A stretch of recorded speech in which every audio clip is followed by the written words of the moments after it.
Welcome to Chillin' 101. We hope this video helps. You begin by prepping your device. Free 2 to 4 GB and plug into power so the update won't stall. Connect to a stable Wi-Fi network. This reduces download errors and data charges. Once done, open Call of Duty. Mobile, if the game prompts an update, choose Download. If not, go to your App Store, search the app, and tap Update. Doing this right away ensures files download reliably and keeps your progress synced to cloud saves. You watch the download closely and avoid switching networks. Changing connections can corrupt files.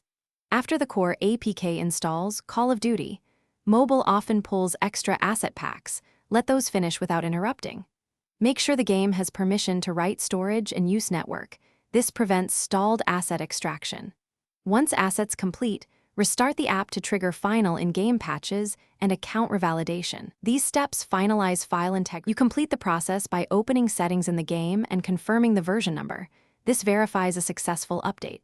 If the update fails or the app freezes, clear the app cache and restart.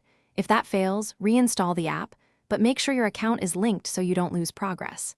If problems persist, check device storage, install pending OS updates, and test a different stable Wi-Fi. This troubleshooting sequence resolves most update issues quickly. Thanks for watching. Consider subscribing if we helped you.